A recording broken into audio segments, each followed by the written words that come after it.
جی سر، یہ مولا علی کا نام ہے کیا قرآن میں؟ یہ ایک طالب جوڑی کی ایک مجلس تھی، انہوں نے ایک ذکر کیا تھا. دیکھیں قرآن مجید میں آیت ہے، حضرت ابراہیم علیہ السلام کی دعا ہے، وَاجْعَلْ لِي لِسَانَ صِدْقٍ فِي الْآخِرِينَ، وَاجْعَلْ لِي لِسَانَ صِدْقٍ فِي الْآخِرِينَ.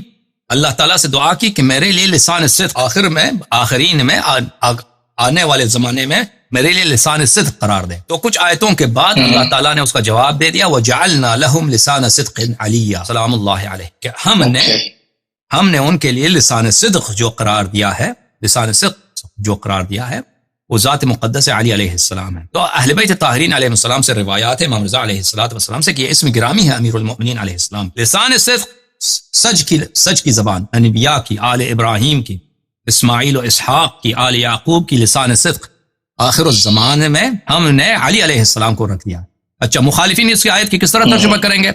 علی کے دو معنی ہوتے ہیں، علو سے ہے، علو علی یعنی بہت بلند علی. اللہ کا بھی اسم علی ہے، اس کا فاعل ہے مثلا جیسے شریف ہے، بروزن شریف، بروزن فاعل، یعنی بہت بلند. ہم نے لسان صدق علی علیہ السلام کو رکھ دیا. وہ کہتے ہیں کہ یہ صفت ہے، مثلا ایک وصف ہے، ہم نے ان کا زبان، سچے کا زبان بہت بلند کر دیا ہے، سچ، لیکن اس کے معنی نہیں بنتے. سچ کی زبان ان کی بہت بلند کر دی ہے، سچ کی زبان بہت بلند کر دی. جب نص موجود ہے اہل بیت اطہار علیہ السلام سے، امیر المؤمنین علیہ السلام کا اسم گرامی ہے، یعنی زبان اوپر کر دی ہے. زبان اوپر کرنا، زبان بلند کر دینا، یہ کوئی بات نہیں بن، اس کا مفہوم ہی نہیں ہے.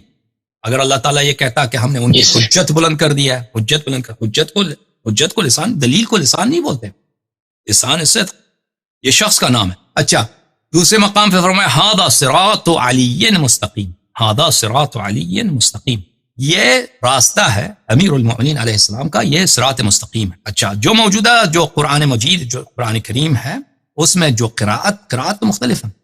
جو قراءت پاکستان میں، ہندوستان میں جو معروف ہے، حفص عاصم سے روایت کرتا ہے، وہ ہے صراط علیہ، صراط علیہ، یہ راستہ میرے اوپر ہے. راستہ یہ بالکل معنی ہی غلط ہے، راستہ میرے اوپر ہے. ھذا صراط علیہ، یا یہ راستہ میرے خلاف ہے، مستقیم ہے.